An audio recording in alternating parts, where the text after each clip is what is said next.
Hello student, क्या हालचाल सबके। आज के इस लेक्चर में हम लोग कंटिन्यू स्टेटमेंट को सीखेंगे कि कंटिन्यू स्टेटमेंट को अपने प्रोग्राम में कैसे यूज करना चाहिए और ये कंटिन्यू स्टेटमेंट क्या है।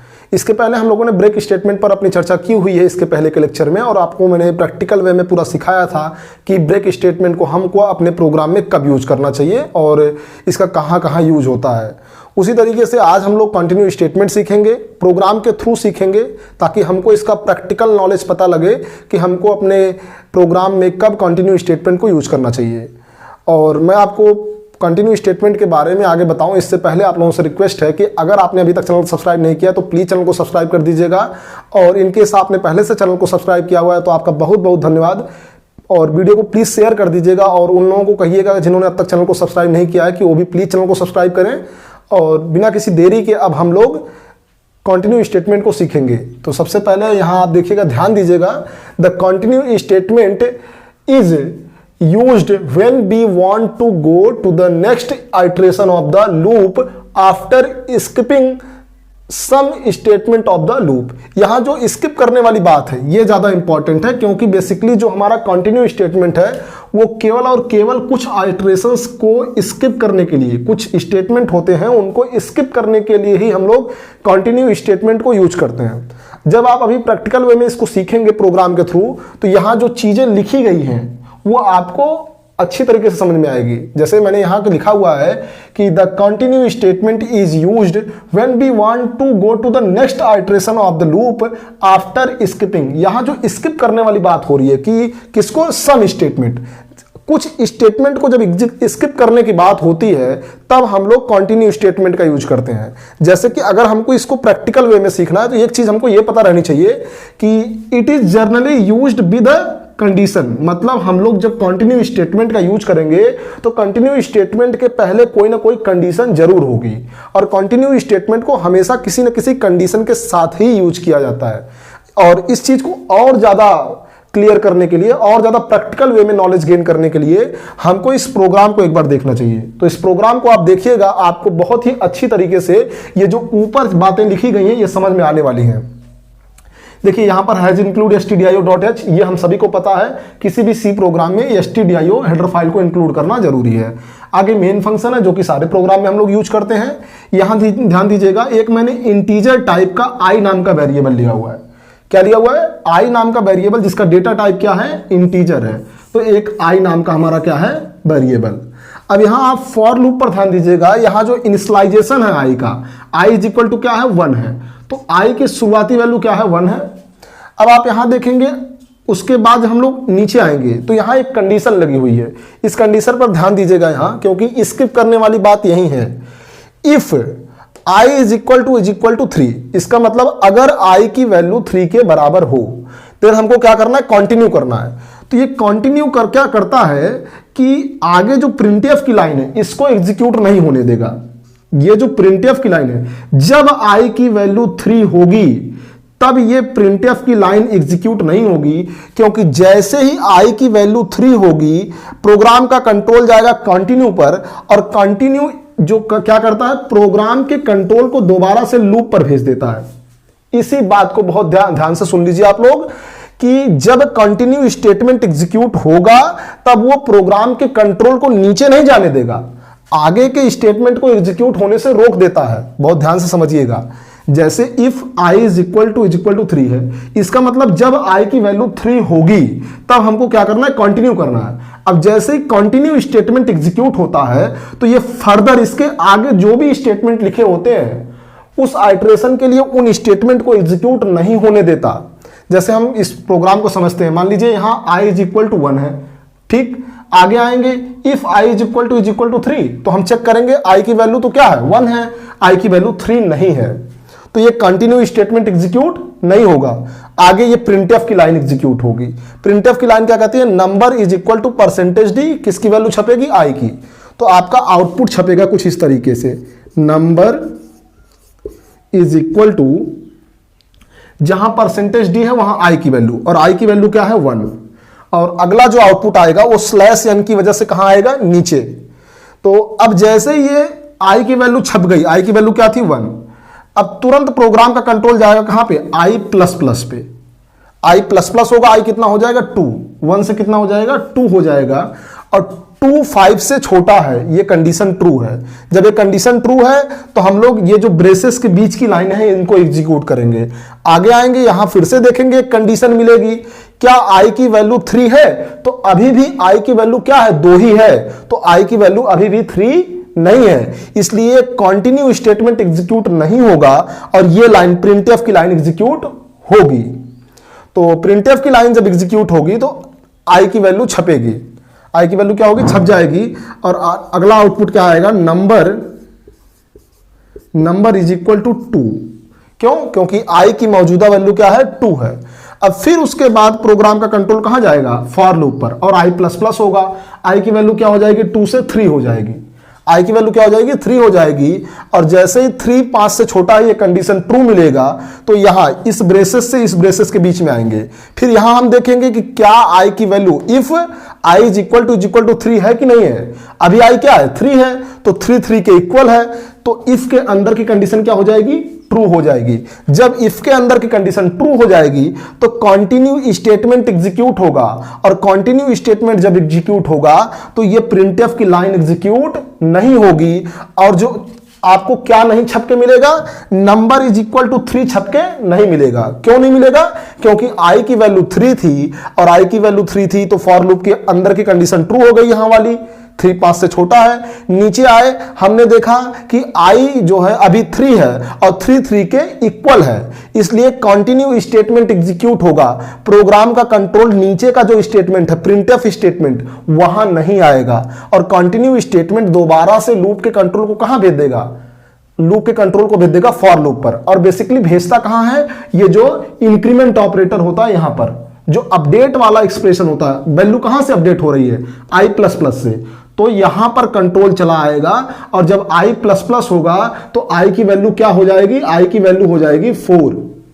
तो i की जब वैल्यू 4 हो गई तो 4 5 से छोटा है, ये कंडीशन ट्रू है। नीचे आएंगे तो i जो है अभी 4 है और 4 3 के इक्वल नहीं होता, इसलिए अब कंटिन्यू एग्जीक्यूट नहीं होगा, और ये प्रिंटफ का स्टेटमेंट एग्जीक्यूट होगा, और वैल्यू आपका आउटपुट छपेगा कुछ इस तरीके से, नंबर इज इक्वल टू 4। 3 नहीं छपा, क्योंकि जब 3 था, यहां देखिए 1 छपा, 2 छपा और 4 छप गया, ये तीनों चीजें प्रिंट हो गई, लेकिन 3 नहीं प्रिंट हुआ। 3 को प्रिंट करने का जो स्टेटमेंट था वो स्किप हो गया। तो ये प्रिंटफ कब स्किप हुआ, ये प्रिंटफ का स्टेटमेंट, इसको ध्यान दीजिएगा, ये कब स्किप हुआ, कब ये आउटपुट नहीं छपा, जब i की वैल्यू 3 हुई।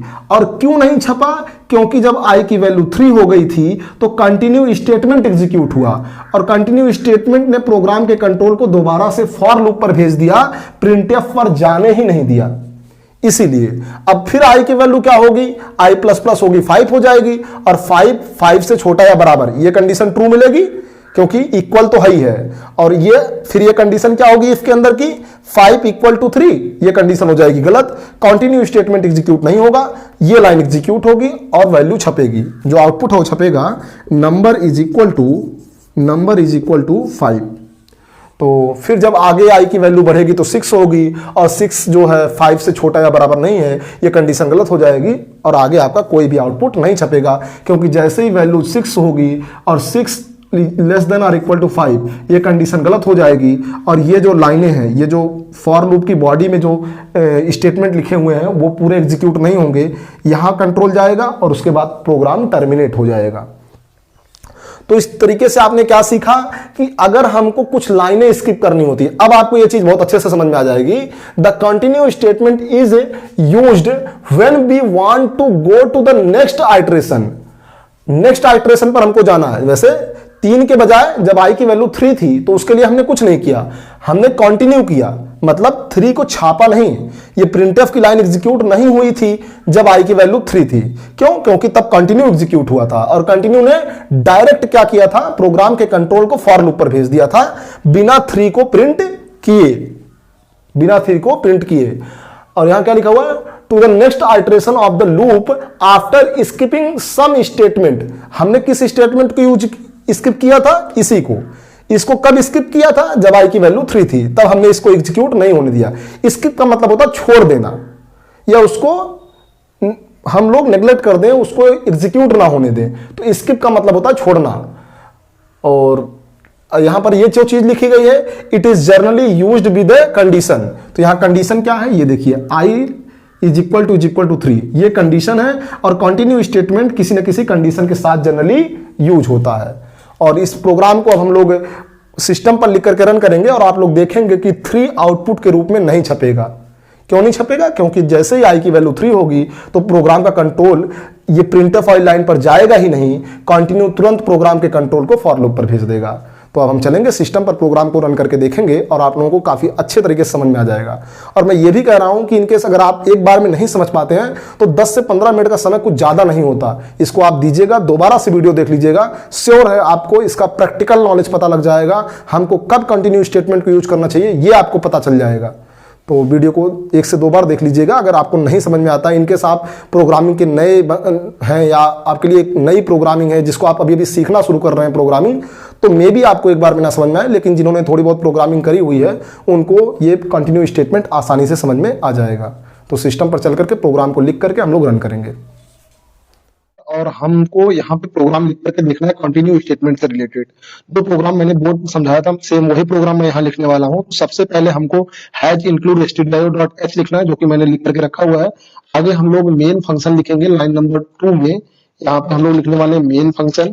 मेन फंक्शन के बाद हम लोग मेन फंक्शन की बॉडी लिखेंगे, कर्ली ब्रेसेस का यूज करेंगे। यहाँ इंटीजर टाइप का एक आई नाम का वेरिएबल लेंगे हम लोग। उसके नीचे हम लोग फॉर लूप यूज करेंगे और फॉर लूप में जो हम लोग आई को इनिशियलाइज करेंगे वो 1 से करेंगे, इसलिए आई इज इक्वल टू 1 लिखेंगे। सेमीकोलन का यूज करेंगे और जो कंडीशन देंगे जो कि हमारा टेस्ट एक्सप्रेशन होगा और वो होगा I less than or equal to 5। उसके बाद हम लोग दोबारा से सेमीकोलन का यूज करेंगे और I plus plus increment operator use करेंगे। इसके बाद हम लोग फॉर लूप की बॉडी में लिखेंगे इफ, एक कंडीशन देंगे। इफ के अंदर हम लोग लिखने वाले हैं आई इज इक्वल टू 3 और उसके बाद हम लोग कंटिन्यू स्टेटमेंट का यूज करेंगे। कंटिन्यू स्टेटमेंट का यूज करने वाले हैं और इसके बाद हम लोग प्रिंटफ में लिखेंगे आई की वैल्यू को प्रिंट करेंगे। प्रिंटफ स्टेटमेंट के यूज करके प्रिंटफ स्टेटमेंट के अंदर हम लोग लिखने वाले हैं नंबर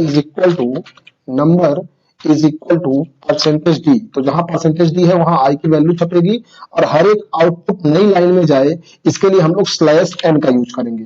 इसके बाद हम लोग कॉमा का यूज करेंगे और वेरिएबल क्या है, आई है, आई को लिख देंगे।